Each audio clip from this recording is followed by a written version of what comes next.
Gotta say, it looks like things are falling down around here. Now make sure you guys smash the living crap out of that subscribe button so you guys don't miss out more falling down. So Archfiend deck's been kind of picking up a little bit of steam recently in the OCG, at least kind of in the casual department. And one thing I've been noticing a lot with these lists is they're playing Falling Down. Now you're probably like, wait, Falling Down. Yeah, so this is the old Ancient Equip card. It says activate only by targeting an opponent's monster. Equip this card to it, and then you get to take control of it. Now, destroy this card unless you control an Archfiend card, and then during each of your opponent's standby phases, you take 800 damage. Now, you're probably sitting here, you're like, well, I mean, is this really a good card? Well, it is a card that mentions Archfiend in the card text. I wish it itself was an Archfiend card, but unfortunately, you know, we don't really get lucky in that department. Instead, what you're getting is just kind of a decent little support card to play with the Archfiend stuff. Now, as time has kind of gone on here and promoted Archfiends being a little bit better of a deck than we've kind of let on throughout the years, especially when we do get that new Pendulum support, which, by the way, the Pendulum Archfiend stuff in Burst Protocol is pretty cool. It definitely makes things a little bit more doable for the deck, and I kind of like that. So that's why you're going to be looking at cards like Falling Down to be able to kind of go second and start stealing stuff from your opponent. Also, Falling Down is not limited to a once per turn interaction. I think that's honestly kind of the reason why we look at this and we're like, oh, Falling Down, I could technically, if I have an Archfiend, I can activate 3 of these, just steal everything my opponent has.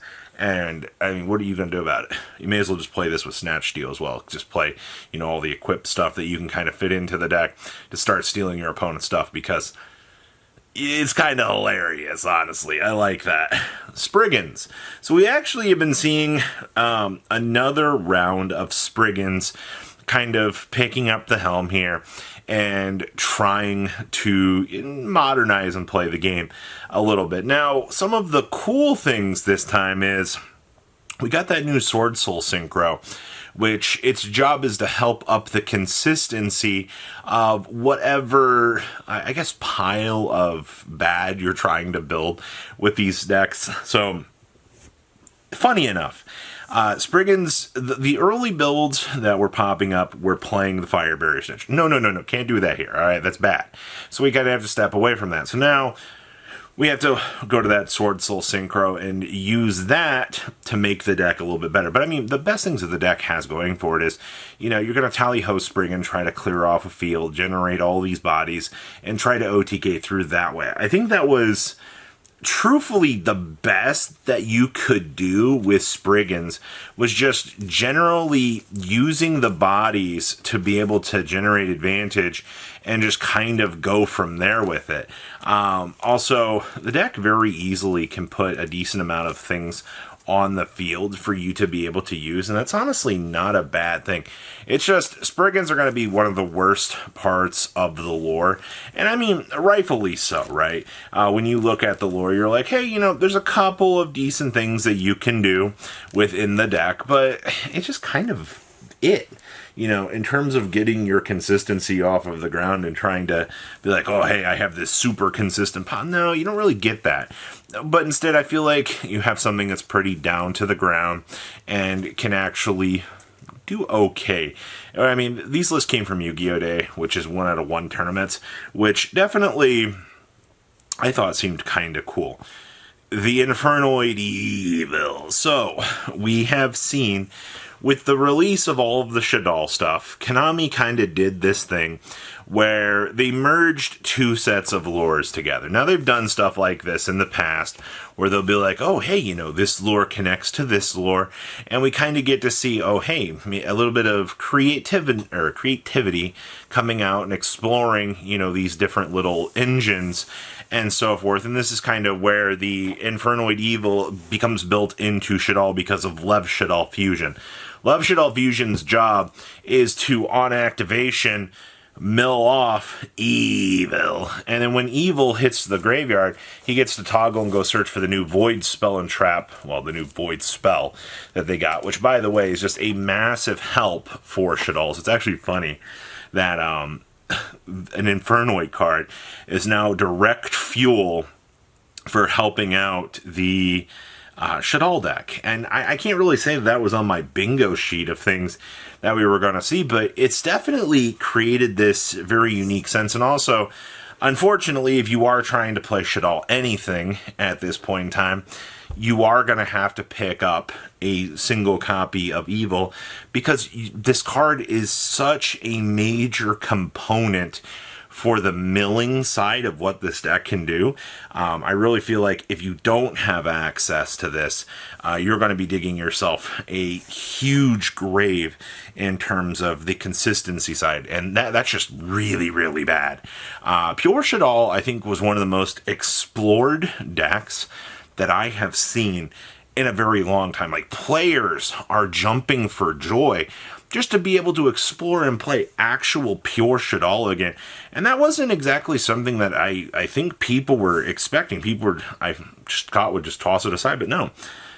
The Crimson Dragon explorability with Dragoonity. So something really cool that I've been seeing here has been a lot of these Dragoonity variants that have been popping up recently that are trying to figure out what level 12s that they want to have access to. Because one of the really cool things that Konami did for us was they gave Dragoonity some really big gas. And it's just, how many level 12 monsters can we consistently, and I mean, can we consistently put onto the field? So then this turns Crimson Dragon into this monster. Because now the question becomes, all right, so if we're putting all these big boss monsters on the field, you know, what does this turn into? So some of the ones I've seen so far have been Red Supernova, Stardust Cypher Dragon. Obviously, Cosmic Blazar is going to be the big one, because getting a banish, take care of a summon, get the ability to warp right back, yeah, that card's cracked no matter which way you want to spin it, just because that's what the card does. Its entire purpose is just to go, hee hee hee, ha ha ha, you know, there goes your summon. What the fuck do you do? The answer is nothing, honestly. You kind of pick up your cards and go, yeah, you're better than me today, duelist. You know, and it's just like, hey, you're able to do this. But Dragoonity, there have been a lot of interesting variants coming to the table. I've not seen one consistent variant across the table. I've not even seen Crimson Dragon be a consistent choice, which is oddly hilarious as I knock everything over here. Crimson Dragon, I think, has been in about 80% of the list so far that I have seen, which tells me it is basically a staple kind of going forward here, and players are actively exploring it to make Dragoonity better. Which brings me to good old Gem Knights for Dark Lords. You're probably like, the fuck you mean, Robbie? Gem Knights? Well, so one of the big things I've been seeing across the board here with Gem Knights in Japan has just been this very consistent idea of overlapping very good stuff with very good stuff. And honestly, it kind of works out, because using the fairy side of Gem Knights, you can thank good old Neprim for allowing this to happen. You basically start to have this nice little consistency boost helping you with your fields. So I guess in turn, what you're basically creating is Dark Lord Gem Knights, the pile.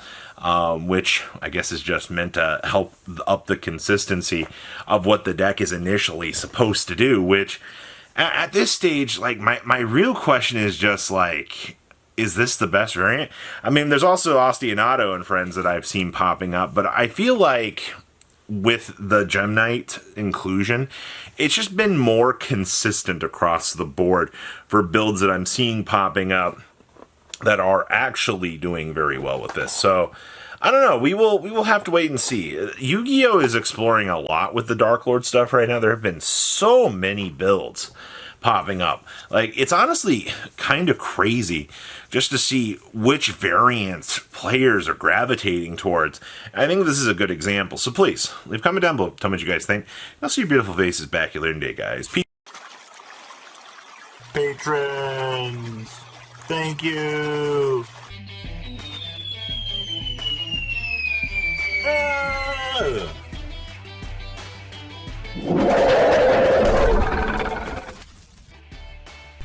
Thank you so much for watching. Check out these other videos.